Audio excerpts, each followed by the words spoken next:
মঙ্গা, আকাল, মনন্তর, দুর্ভিক্ষ এই শব্দগুলোর সাথে আমরা বেশ পরিচিত। এই শব্দগুলোর মুখোমুখি হলে আমরা ধরে নিই মানুষ অভাবে আছে, কষ্টে আছে। তবে অভাব আর কষ্টেরও আকার প্রকার আছে। আপনারা সকলেই ৭৪-এর মনন্তর সম্পর্কে জ্ঞাত। তবে আপনারা কি এটা জানেন ১৯৭১ সালে সবেমাত্র স্বাধীন হওয়া বাংলাদেশে ১৯৭৪ সালে দুর্ভিক্ষ কেন হয়েছিল? আসলে এই দুর্ভিক্ষের পেছনের আসল রহস্য লুকিয়ে আছে ৭২ ও ৭৩ সালে আওয়ামী লীগের নেতাদের দুর্নীতি, চাঁদাবাজি ও শেখ মুজিবের অপশাসনের কারণে।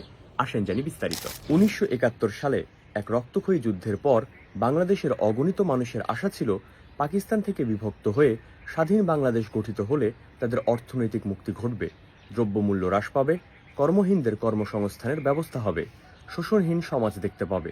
কিন্তু স্বাধীনতা উত্তর বাংলাদেশে জনগণের সব আশায় গুড়ে বালি দিয়ে যায় মুজিবের নেতৃত্বাধীন ভারতপন্থী আওয়ামী লীগের শাসনামলে। আওয়ামী লীগ শাসনামলের শুরু থেকেই হু হু করে বাড়তে থাকে চাল, গম, তেল থেকে শুরু করে নিত্য প্রয়োজনীয় প্রতিটি দ্রব্যের দাম। আওয়ামী শ্রেণী স্বার্থমূলক কৃষিনীতির কারণে কৃষকরা চরম ক্ষতিগ্রস্ত হন, আর আঙ্গুল ফুলে কলাগাছ হতে থাকে কতিপয় মধ্যস্থভোগী মজুতদার ও কালোবাজারি। এছাড়া এক শ্রেণীর অসাধু ব্যবসায়ী ও রাজনীতিবিদ দেশের সম্পদ ভারতে পাচার করতে থাকে। দেখা দেয় খাদ্য সংকট ও দ্রব্যমূল্যের ঊর্ধ্বগতি। শেখ মুজিবের ৭০ সালের নির্বাচনী ইশতেহারের অন্যতম ঘোষণা ছিল ক্ষমতায় গেলে ১০ টাকা মণ গম ও ২০ টাকা মণ চাল খাওয়াবে। সোনার বাংলা শ্মশান কেন শীর্ষক এই প্রচারণা পত্রটি লক্ষ লক্ষ কপি দেশব্যাপী প্রচারের মাধ্যমে সে সময় আওয়ামী লীগ এই অঙ্গীকারটি করেছিল, কিন্তু তার হয়ে ওঠেনি। বরং পাকিস্তান আমলের চেয়েও বহুগুণ দ্রব্যমূল্য বৃদ্ধি পায়। শেখ মুজিব যখন ক্ষমতা গ্রহণ করেন তখন চালের মণ ছিল ৪০ টাকা। এক বছর অতিবাহিত হবার আগেই সে চালের প্রতি মণের দাম হয় ৯০ টাকা।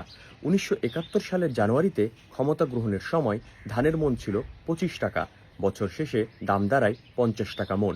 মসুরের ডাল প্রতি সের ছিল ১ টাকা। বছর শেষে দাম দাঁড়ায় প্রতি সের ৩ টাকা। গামছা প্রতি পিস ছিল ১ টাকা, তা হয়ে যায় ৫ টাকা পিস। ৬ টাকার শাড়ি কাপড়ের দাম বেড়ে বছরের শেষে হয় ৩৫ টাকা। লুঙ্গি ৩ টাকা থেকে বেড়ে ১৫ টাকা হয়ে যায়। আর এই সবকিছু হয় এক বছর অতিবাহিত হবার আগেই।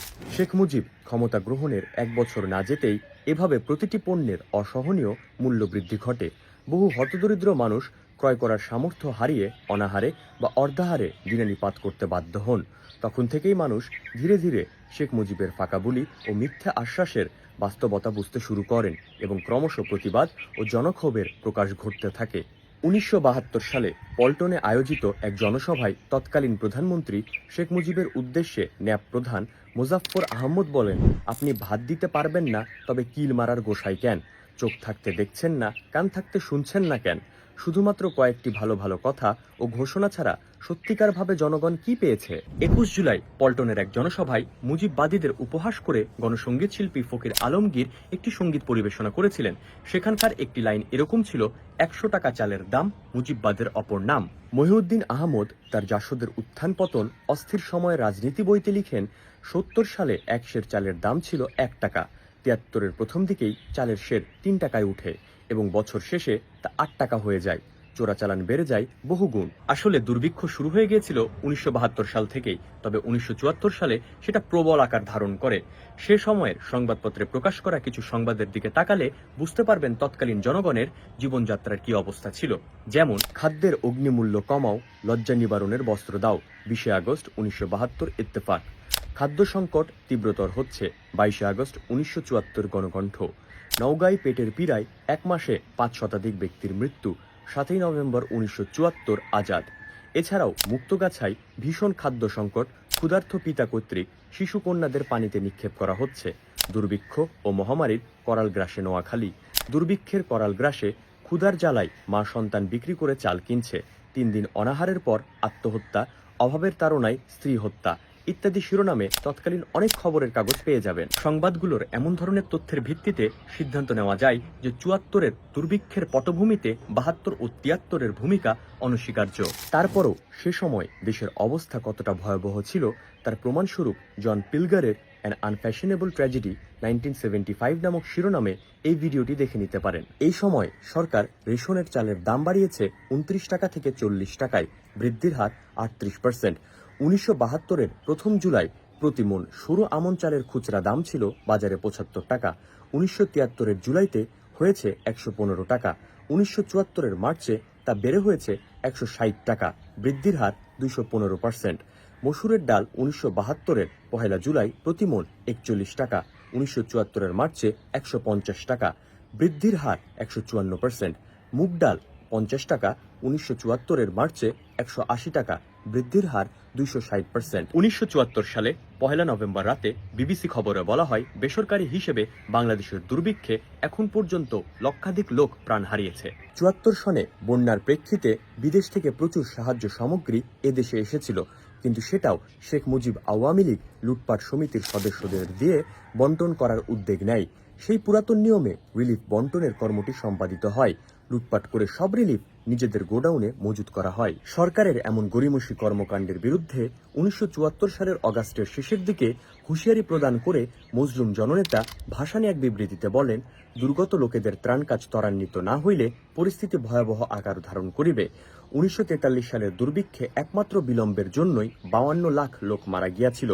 এবারও সেই ভুল করিলে মৃত্যুর সংখ্যা 1943 সালের মনন্তরকে ছাড়াইয়া যাইবে। বহু নারীকে কাপড়ের অভাবে বাড়িতে পড়ে থাকা পুরনো জাল দিয়ে লজ্জা নিবারণ করতে দেখা গেছে। অনেকের আবার সেটুকুও জোটেনি। অনেকে ডাস্টবিনে কুকুরের সাথে সন্ধান করছেন এক মুঠো খাবারের। কুকুরের সাথে ভাগাভাগি করে খেতে পারলে হয়তো সেদিনের জন্য প্রাণটা বাঁচবে। এটাই ছিল গ্রাম থেকে অন্যের আশায় শহরে ছুটে আসা বহু মানুষের শেষ ভরসা। বহু নারী বাধ্য হন খাদ্যের বিনিময়ে নিজের দেহ বিক্রি করতে। তৎকালীন মানুষের অবর্ণনীয় কষ্টের কিছুটা প্রকাশ ঘটিয়ে কবি রফিক আজাদ তার ভাত দে হারামজাদা কবিতায় লিখেছিলেন, আমার ক্ষুধার কাছে কিছুই ফেলনা নয় আজ, ভাত দে হারামজাদা, তা না হলে মানচিত্র খাবো। 11ই অক্টোবর জাতীয় প্রেস ক্লাবে দেশের শীর্ষস্থানীয় বুদ্ধিজীবী, সামাজিক ও অরাজনৈতিক সংগঠনের প্রতিনিধিদের এক সভা অনুষ্ঠিত হয়। সে সভায় 1 নভেম্বর বিকালে বায়তুল মোকাররমে এক গণজমায়েত অনুষ্ঠানের সিদ্ধান্ত গৃহীত হয়।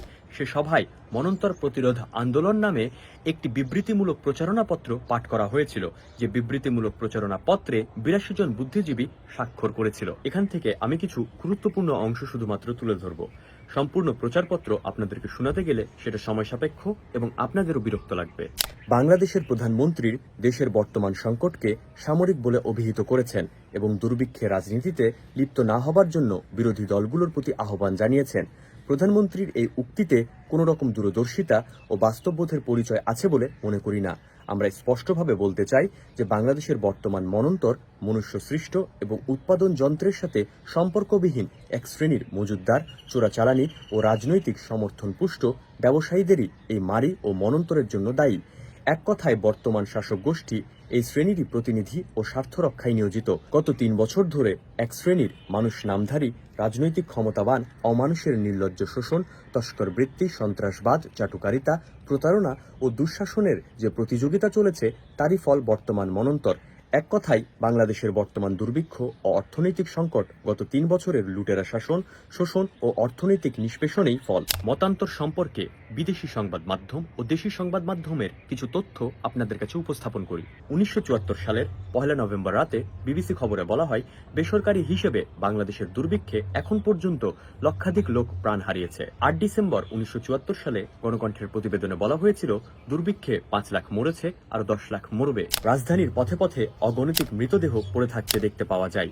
তখন কেবল আঞ্জুমানে মফিদুল ইসলাম নামক একটি সংস্থা শুধু রাজধানী শহরেই 1860টি বেওয়ারিশ লাশ দাফন করেছিল। তৎকালীন সময় বঙ্গবন্ধুর অবস্থা, যখন বাংলার মানুষ দুমুঠো ডাল আর দুমুঠো ভাত পাচ্ছিল না, তখন শেখ মুজিব কথিত জাতির পিতা বেশ আরামে দিন যাপন করছিলেন। এই দুর্ভিক্ষের সময় 17ই মার্চ 1975 শেখ মুজিব ঘটা করে তার 55তম জন্মবার্ষিকী পালন করে এবং সেদিন তার 55তম জন্মবার্ষিকী উপলক্ষে 55 পাউন্ড ওজনের কেক কেটেছিল নিজ হাতেই। একটু চিন্তা করুন, যখন বাংলার মানুষ ভাত পাচ্ছিল না, পেটের ক্ষুধা নিবারণের জন্য নিজের দেহ বিলিয়ে দিচ্ছিল, ডাস্টবিন থেকে কুকুরের খাবার নিয়ে নিজের পেটের জ্বালা নিবারণ করছিল, যখন রাষ্ট্রের প্রত্যেকটা মানুষ খেয়ে না খেয়ে দিন পার করছিল, তখন তার মনে এত সুখ আসে কোথা থেকে? আমাকে জিজ্ঞেস করেন না, আমি নিজেও জানি না। তারপর 1975 সালের 14ই জুলাই প্রধানমন্ত্রী দুই পুত্রের বিয়ের অনুষ্ঠানে নতুন গণভবনে বিশাল অনুষ্ঠানের আয়োজন করা হয়। বর্ণাঢ্য জাঁকজমক পরিবেশে বিয়ের আয়োজনে ছিল অগণিত অতিথির ভিড়। বিয়ের মণ্ডপে কামাল জামাল দুই ভাই সোনার মুকুট মাথায় দিয়ে বর সেজে বসেছিল। বিয়ের পরদিন প্রায় সবগুলো দৈনিক পত্রিকায় বড় করে ছাপানো হয় প্রধানমন্ত্রীর দুই ছেলের সোনার মুকুট মাথায় পরে বিয়ের খবর। সেই দিন একই পাতায় ছাপানো হয়েছিল দুর্ভিক্ষ পীড়িত, অনাহার ক্লিষ্ট, হাড্ডিসার মুমূর্ষ মানুষ নামী কঙ্কালের ছবি এবং দুর্ভিক্ষের খবর। বলা যায় সারা দেশের মানুষ না খেয়ে গেলেও সেদিকে রাষ্ট্রপ্রধান মুজিবের কোনো ভ্রুক্ষেপ ছিল না। সে তার বঙ্গভবনে পরিবার নিয়ে সুখ শান্তিতেই দিন পার করছিল। 1974 সালের এপ্রিল থেকে শুরু হয়েছিল স্বাধীনতা উত্তর বাংলাদেশের এ যাবৎকালের ভয়াবহ দুর্ভিক্ষ। লাখ লাখ মানুষ এই দুর্ভিক্ষে অসহায়ভাবে মৃত্যুবরণ করে। বেসরকারি হিসেবে উঠে আসে দুর্ভিক্ষে মৃতের সংখ্যা দাঁড়িয়েছিল 15 লক্ষ।